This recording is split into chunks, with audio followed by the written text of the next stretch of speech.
चले अब हम देखते हैं कि ग्लाइकोलाइसिस जो है किस तरह प्रोसीड होता है और किस तरीके से ग्लूकोज जो है वो ऑक्सीडाइज होता है स्टेप बाय स्टेप। ठीक है, तो स्टेप्स ऑफ ग्लाइकोलाइसिस। सबसे पहले स्टेप में क्या होता है कि एक ग्लूकोज मॉलिक्यूल कन्वर्ट होता है ग्लूकोज 6 फॉस्फेट में। ठीक है, अब यहाँ पर क्या होता है कि मैंने कहा था कि इन्वेस्टमेंट फेज़ स्टार्ट होगी, तो यहीं से इन्वेस्टमेंट फेज़ स्टार्ट होती है और यहाँ पर एक एटीपी का मॉलिक्यूल जो है वो यूटिलाइज होता है, इस्तेमाल किया जाता है उसको, और उससे जो है फॉस्फेट ग्रुप ट्रांसफ़र होता है। ठीक है, यहाँ मैं लिख देती हूँ, फॉस्फेट जो है वो ट्रांसफ़र कर दिया जाता है ग्लूकोज को, और ये जो एटीपी है ये क्योंकि एक फॉस्फेट दे देता है इसकी वजह से ये कन्वर्ट हो जाता है एडीपी में, एडिनोसाइन डाईफॉस्फेट। पहले ट्राई था 3 फॉस्फेट था, उसमें से एक निकल गया और ग्लूकोज ने उसको एक्सेप्ट कर लिया, और ये एक फॉस्फेट निकलने के बाद ये कन्वर्ट हो गया एडीपी में। अब इसमें 2 फॉस्फेट रह गया, एडिनोसाइन डाईफॉस्फेट। ठीक है, अच्छा अब यहाँ पे जो फॉस्फेट है वो ग्लूकोज को ट्रांसफ़र हो गया है, और ग्लूकोज एक 6 कार्बन कंपाउंड है, तो ग्लूकोज के कार्बन नंबर 6 पर ये वाला फॉस्फेट ऐड हो जाता है, तो ये बन जाता है ग्लूकोज 6 फॉस्फेट। ठीक है, और यहाँ पर जो एंजाइम इस रिएक्शन को कैटेलाइज करता है या इस रिएक्शन को चलाने में हेल्प करता है वो कहलाता है हेक्सोकाइनेज। ठीक है, हेक्सो का मतलब क्या है 6, और काइनेज जो है ऐसे एंजाइम्स को कहा जाता है जो कि फॉस्फोराइलेशन का प्रोसेस परफॉर्म करें।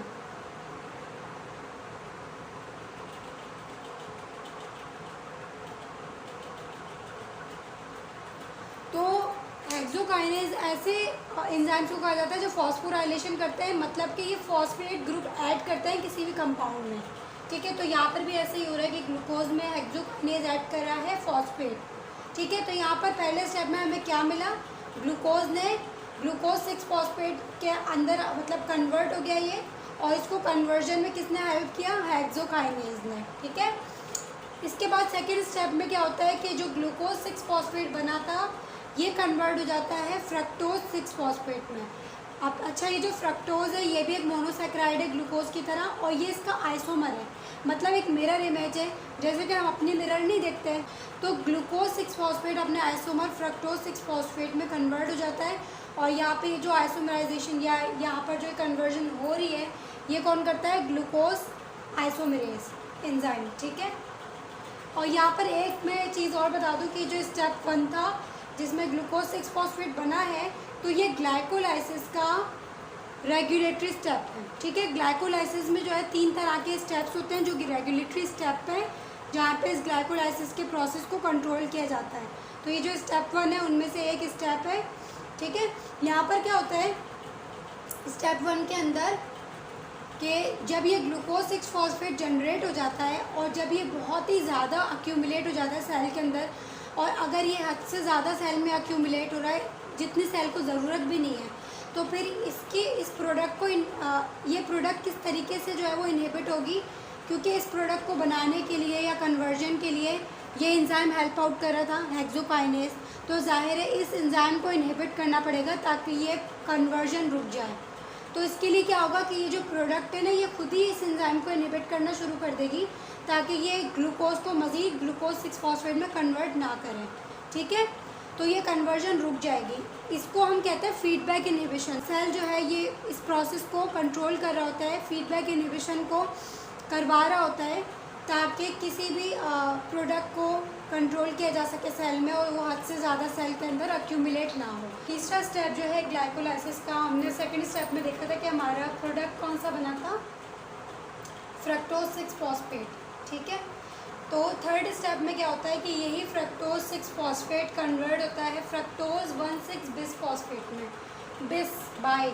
ठीक है, यानी कि 2 फॉस्फेट हो जाएंगे यहाँ पर फ्रक्टोज में। पहले कितने फॉस्फेट थे, 1 फॉस्फेट थे, कार्बन नंबर 6 थे। अब ये दूसरा वाला फॉस्फेट कौन प्रोवाइड करेगा, अगेन एटीपी का मॉलिक्यूल। तो यहाँ पर इन्वेस्टमेंट फेज़ में हमारा जो दूसरा एटीपी मॉलिक्यूल है वो इस्तेमाल हो रहा है, और वो क्या कर रहा है, फॉस्फेट ग्रुप प्रोवाइड कर रहा है, और अगेन एडीपी के अंदर वो कन्वर्ट हो जाएगा। ठीक है, तो यहाँ पर फॉस्फेट ग्रुप प्रोवाइड हुआ है जो कि फ्रक्टोज के कार्बन नंबर 1 पोजीशन पे जाकर अटैच हो गया है। अब फ्रक्टोज मॉलिक्यूल में 1 पोजीशन पे और 6 कार्बन पोजीशन पर 2 फॉस्फेट लगे हुए हैं, और ये कंपाउंड कहलाता है फ्रक्टोज 1,6 बिस फॉस्फेट। ठीक है, और यहाँ पर भी ये जो है, ये जो स्टेप है ये भी एक रेगुलेटरी स्टेप है, ठीक है। यानी इसके थ्रू भी जो है ग्लाइकोलाइसिस के पाथवे को कंट्रोल करता है सेल। और किस तरह से कंट्रोल करेगा कि ये जो एंजाइम है ना फॉस्फोफ्रक्टोकाइनेज रिएक्शन को जो चला रहा है, इस एंजाइम को कंट्रोल करता है कुछ हार्मोन्स, ठीक है। जैसे कि जो ग्लूकागोन है, ग्लूकागोन इस एंजाइम को इनहिबिट कर देता है, जबकि जो इंसुलिन है, इंसुलिन इस एंजाइम को एक्टिवेट करता है और इसको प्रोमोट करता है कि ये और ज़्यादा ग्लाइकोलाइसिस का रिएक्शन करें।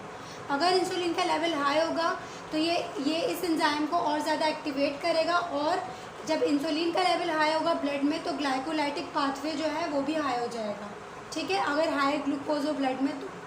अच्छा, तो स्टेप 4 जो है उसके अंदर हमारी जो स्टेप 3 की प्रोडक्ट थी या इंटरमीडिएट था फ्रक्टोज 1,6 बिस्फॉस्फेट। अब ये जो है ना स्प्लिट हो जाता है दो मॉलिक्यूल्स के अंदर, डाईहाइड्रोक्सी एसीटोन फॉस्फेट, जिसकी मैंने शॉर्ट फॉर्म लिखी है यहाँ पे DHAP, dihydro oxy acetone phosphate, ठीक है। और दूसरा कौन सा मॉलिक्यूल बनता है, ग्लाइसरल्डिहाइड 3 फॉस्फेट। वो मॉलिक्यूल बनते हैं फ्रक्टोज 1,6 बिस्फॉस्फेट के मॉलिक्यूल से, ठीक है। और यहाँ पर ये जो एंजाइम यहाँ पर हेल्प करता है इस कन्वर्जन में या इस स्प्लिटिंग में, तो वो कहलाता है एल्डोलेज, ठीक है। अब यहाँ पर ये कि ये जो फ्रक्टोज 1,6 बिस्फॉस्फेट है, इससे हमें यहाँ पर 2 मॉलिक्यूल मिल चुके हैं। और यहाँ पर अब ये जो फ्रक्टोज क्या था, ये 6 कार्बन मॉलिक्यूल था ना, अब ये फाइनली यहाँ पर 2 3 कार्बन मॉलिक्यूल्स प्रोड्यूस हो चुके हैं। ये दोनों 3 कार्बन कंपाउंड्स हैं। इसके बाद जो स्टेप 5 है, स्टेप 5 के अंदर क्या होता है कि ये जो डाईहाइड्रो ऑक्सी एसीटोन फॉस्फेट है ना, ये ग्लाइसरल्डिहाइड 3 फॉस्फेट का आइसोमर होता है। बिल्कुल ग्लूकोज और फ्रक्टोज वाला केस है यहाँ पे भी, जैसे वो दोनों आइसोमर है वैसे ये दोनों भी आइसोमर है। तो ये डाईहाइड्रोक्सी एसीटोन फॉस्फेट जो है ये कन्वर्ट हो जाता है ग्लाइसरल्डिहाइड 3 फॉस्फेट में, ठीक है। तो स्टेप 5 में कन्वर्जन वाला प्रोसेस होता है। और इस तरीके से हमारे पास यहाँ पर इन्वेस्टमेंट फेज स्टेप 5 के अंदर कंप्लीट हो जाता है, और जिसके एंड में हमें ग्लाइसरल्डिहाइड 3 फॉस्फेट के 2 मॉलिक्यूल्स मिलते हैं, ठीक है। अब आपने यहाँ पे ये भी देखा कि इन 5 स्टेप्स के अंदर 2 स्टेप्स के अंदर 2 ATPs इस्तेमाल हो गए, और यहाँ पर लास्ट में हमें 2 स्टेप 5 के एंड में 2 ग्लाइसरल्डिहाइड 3 फॉस्फेट के मॉलिक्यूल मिले हैं। अब ये 2 3 कार्बन मॉलिक्यूल मिले हैं, तो जाहिर है इसके बाद जो पे ऑफ फेज के अंदर ये एंटर होंगे तो इनके लिए 2 अलग अलग से जो पाथवे है वो चलने पड़ेंगे, ठीक है। 2 अलग अलग से रिएक्शंस चलने पड़ेंगे, इसीलिए ग्लाइकोलाइसिस से फिर हमें एंड में 2 पायरुवेट के मॉलिक्यूल मिलते हैं। अब हमारा पे ऑफ फेज स्टार्ट होता है, ठीक है। पे ऑफ फेज जो है इसमें यहाँ पे हमारा स्टेप 6 से स्टार्ट होता है, और इसमें जो हमारे पास 2 एंड प्रोडक्ट 2 इंटरमीडिएट यहाँ पे हम एंटर हुए थे पे ऑफ फेज में। ग्लाइसरल्डिहाइड 3 फॉस्फेट के 2 मॉलिक्यूल जो है ना, उनके फिर 2 रिएक्शंस चलते हैं। यहाँ पर मैंने 1 लिखा है, लेकिन आप यही कंसीडर करिएगा कि ये 2 रिएक्शंस चल रहे हैं अलग अलग, ठीक है। समझाने के लिए मैंने सिर्फ 1 यहाँ पे लिख दिया है। तो ये जो 2 ग्लाइसरल्डिहाइड 3 फॉस्फेट के मॉलिक्यूल हैं, ये किस में कन्वर्ट होंगे, ग्लाइसरल्डिहाइड 3 फॉस्फेट कन्वर्ट होंगे 1,3 बिस्फॉस्फोग्लाइसरेट।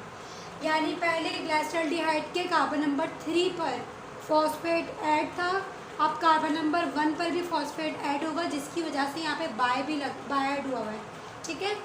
तो ये जो फॉस्फेट ऐड होने का यानी ये जो भी रिएक्शन चल रहा है, जो एंजाइम इसमें हेल्प आउट कर रहा है, उसका क्या नाम है, ग्लाइसरल्डिहाइड फॉस्फेट डिहाइड्रोजिनेज, ठीक है। तो ये यहाँ पर एंजाइम है जो रिएक्शन कैरी आउट कर रहा है। और इस स्टेप के अंदर क्या क्या प्रोड्यूस हो रहा है, यहाँ पे हमारे पास, क्योंकि ये एक पे ऑफ फेज है, हमें यहाँ पर कुछ ना कुछ यील्ड मिलेगी, तो यहाँ पर ATP प्रोड्यूस हो रहा है, ठीक है। जो ADP है उससे जो भी रिएक्शन की जो भी एनर्जी रिलीज हो रही है, तो वो यूज़ हो रही है ATP बनाने के लिए, और ADP कन्वर्ट हो रहा है, एक और फॉस्फेट इसके अंदर ऐड हो रहा है और ATP में कन्वर्ट हो रहा है ये, ठीक है। इसके अलावा जो NAD है, यानी ये जो NAD है यहाँ पर, ये अपनी ऑक्सीडाइज फॉर्म में अभी, यानी प्लस का साइन लगा हुआ है, यानी इसमें इलेक्ट्रॉन को एक्सेप्ट करने की अभी सलाहियत मौजूद है। इसमें जो है वो एक खाली जगह इसके अंदर है एक तरह से। अब ये इलेक्ट्रॉन को जब एक्सेप्ट करेगा तो ये कन्वर्ट हो जाएगा NADH में, अब ये NADH क्या है, ये अब अपने रिड्यूस फॉर्म में आ चुका है, ठीक है। और आप ये याद रखिएगा कि जो भी रिड्यूसिंग पावर प्रोड्यूस होते हैं, चाहे वो इसके अंदर प्रोड्यूस हो ग्लाइकोलाइसिस में, पेंटोज फॉस्फेट पाथवे के अंदर प्रोड्यूस हो, या वो प्रोड्यूस हो आपके TCA साइकिल के अंदर प्रोड्यूस हो, तो ये सारे रिड्यूसिंग पावर आगे इस्तेमाल होते हैं इलेक्ट्रॉन ट्रांसपोर्ट चेन में। वहाँ पर अपने इलेक्ट्रॉन जो है ट्रांसफ़र करते हैं ये, और वो एक्सेप्ट कर लेता है टर्मिनल इलेक्ट्रॉन एक्सेप्टर ऑक्सीजन, या फिर कोई दूसरा, अगर एनारोबिक रेस्पिरेशन है तो कोई दूसरा एक्सेप्टर होगा वो एक्सेप्ट करेगा, और हमें ATP यील्ड मिलेगी, ठीक है। तो आगे जाके इनका बड़ा यूज़ होने वाला है, और जब इलेक्ट्रॉन ट्रांसफ़र कर देते हैं ये तो वापस ऑक्सीडाइज फॉर्म में आते हैं, और अगेन ये ट्रांसपोर्ट हो जाते हैं इन कैटाबॉलिक प्रोसेसेस में, ठीक है। ये सारे जो भी प्रोसेसेस हैं ना, ये कैटाबॉलिक प्रोसेसेस हैं, सेंट्रल मेटाबॉलिक पाथवेज, क्योंकि इसमें कैटाबॉलिज्म हो रही है, इसमें जो भी हमारे पास कंपाउंड है वो ब्रेक डाउन हो रहा है, और ऐसे ही पाथवेज को हम कैटाबॉलिक पाथवेज कहते हैं जिसमें कोई चीज़ टूटे। देखिए स्टेप 6 हमारा हो गया। यहाँ पे हमारे पास जो प्रोडक्ट है ना 1,3-बिसफॉस्फोग्लाइसरेट, तो अब ये देखिए कि हमारा जो स्टेप 7 है उसके अंदर ये जो 1,3-बिसफॉस्फोग्लाइसरेट प्रोडक्ट है, इसको शॉर्ट फॉर्म में लिखा है मैंने BPG, यानी बिसफॉस्फोग्लाइसरेट। तो ये कन्वर्ट होती है 3-फॉस्फोग्लाइसरेट में, और यहाँ पे ये जो कन्वर्जन का जो प्रोसेस परफॉर्म करता है वो है फॉस्फोग्लाइसरेट काइनेज एंजाइम। अब यहाँ पे हमारे पास 3-फॉस्फोग्लाइसरेट की प्रोडक्ट हमें मिल गई है। अब हमारा स्टेप 8 देखिए, स्टेप 8 में क्या होता है। तो स्टेप 8 इसके अंदर क्या होता है कि जो हमारा 3-फॉस्फोग्लाइसरेट का मॉलिक्यूल है, अब वो कन्वर्ट होता है 2-फॉस्फोग्लाइसरेट के मॉलिक्यूल में। अब यहाँ पर क्या हो रहा है कि जो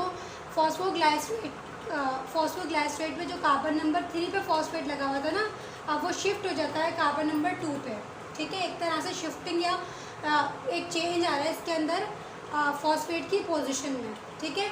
तो यहाँ पर जो एंजाइम इस फॉस्फेट की पोजीशन को चेंज करवाता है, उसमें हेल्प आउट करता है, वो है फॉस्फोग्लाइसरेट म्यूटेज। म्यूटेज एक तरह से म्यूटेशन कर रहा है, चेंज करवा रहा है फॉस्फेट की पोजीशन को, ठीक है। अब यहाँ पर स्टेप 9 आ जाता है हमारा। इसमें क्या होगा कि जो 2-फॉस्फोग्लाइसरेट हमारे पास जो बना है स्टेप 8 में, ये कन्वर्ट होता है फॉस्फोइनोल पायरुवेट में, ठीक है।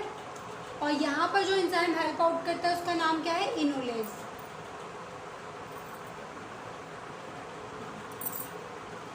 अच्छा देखिए, अब हमारे पास लास्ट स्टेप आ जाता है ग्लाइकोलाइसिस का भी और पे ऑफ फेज का भी, ठीक है। तो स्टेप 10 जो है इसके अंदर क्या होता है कि जो हमारे स्टेप 9 में ये बना था ना फॉस्फोइनोल पायरुवेट, PEP यानी फॉस्फोइनोल पायरुवेट, ये किस में कन्वर्ट होता है, पायरुवेट मॉलिक्यूल के अंदर कन्वर्ट हो जाता है। और क्योंकि मैंने कहा था कि इसमें 2 स्टेप्स चल रहे हैं इसके, तो 2 पायरुवेट के मॉलिक्यूल प्रोड्यूस होते हैं, ठीक है। क्योंकि 2 अलग अलग साइड पे दो हमारे पास ग्लाइसरल्डिहाइड के मॉलिक्यूल थे ना, तो 2 सीरीज़ चल रही है, इसीलिए 2 पायरुवेट के मॉलिक्यूल एंड में प्रोड्यूस होता है। और यहाँ पर जो रिएक्शन कैटालाइज करता है उसका नाम क्या है, पायरुवेट काइनेज, ठीक है। तो यहाँ पर हम एंजाइम का नाम भी लिख लेते हैं, सही। इसके साथ साथ यहाँ पर जो ADP है उसमें भी इनऑर्गेनिक फॉस्फेट उसको सप्लाई किया जाएगा, और ADP फॉस्फेट एक्सेप्ट करने के बाद ATP यानी एडिनोसाइन ट्राइफॉस्फेट में कन्वर्ट हो जाएगी, ठीक है। तो ATP भी बन गया यहाँ पर हमारे पास, और हमारे पास यहाँ पे फाइनली जो ग्लाइकोलाइसिस का जो एंड प्रोडक्ट है पायरुवेट, उसके भी 2 मॉलिक्यूल बन गए, ठीक है। अब यहाँ पर देखिए हमारे पास पूरे 10 स्टेप्स हो चुके हैं, दोनों फेजेस भी हो चुके हैं। अब हम ये देखेंगे ग्लाइकोलाइसिस में हमें क्या क्या हासिल हुआ, ग्लाइकोलाइसिस की यील्ड क्या है। तो हमारे पास स्टार्टिंग में ग्लूकोज एक 6 कार्बन कंपाउंड मौजूद था, और हमारे पास जो रिड्यूसिंग शुगर्स थी, जो रिड्यूसिंग पावर्स थी, वो रिड्यूसिंग पावर्स जो है अपनी ऑक्सीडाइज फॉर्म में थी, यानी 2NAD पॉजिटिव NAD की फॉर्म में थी। और स्टार्ट में हमारे पास 2 ADP थे और इनऑर्गेनिक फॉस्फेट अलग थे। बाद में क्या हुआ, ग्लूकोज से हमें 2 पायरुवेट के मॉलिक्यूल मिल गए जो कि 3 कार्बन कंपाउंड है, प्लस ये जो NAD था अपनी ऑक्सीडाइज फॉर्म में था, ये रिड्यूस फॉर्म में आ गया यानी NADH की फॉर्म में आ गया। प्लस यहाँ पे हमारे पास 2 अलग से जो है प्रोटॉन यानी हाइड्रोजन आयंस भी प्रोड्यूस होते हैं, और यहाँ पे हमें 2 ATP के मॉलिक्यूल मिलते हैं लास्ट में, ठीक है। तो ये हमारी यील्ड है टोटल ग्लाइकोलाइसिस की। और यहाँ पर इस पूरे ग्लाइकोलाइसिस के प्रोसेस में हमें कि 6 इंटरमीडिएट्स मिलते हैं, यानी 6 प्रिकर्सर्स मॉलिक्यूल मिलते हैं जो कि, और प्रिकर्सर मॉलिक्यूल जो है ये आखिर बन क्यों रहे हैं, इनका क्या वर्क होगा, ये आगे बायोसिंथेसिस में यूज़ हो सकते हैं। बायोसिंथेसिस मतलब एनाबॉलिक पाथवेज जो होते हैं ना, जिसमें सेल्स के बिल्डिंग ब्लॉक बनते हैं, जिसमें सेल्स की चीज़ें बनती हैं, तो उसमें ये प्रिकर्सर्स यूज़ हो जाएंगे। ठीक है, तो यहाँ पर हमारा ग्लाइकोलाइसिस कंप्लीट हो गया है फाइनली, और होपफुली कि आपको ये वीडियो समझ आई होगी। फिर भी अगर कोई कन्फ्यूजन हो तो आप कमेंट सेक्शन में ज़रूर पूछ लीजिएगा। तो मैं मिलती हूँ आपसे नेक्स्ट वीडियो में नए टॉपिक के साथ। तब तक के लिए टेक केयर, अल्लाह हाफिज़।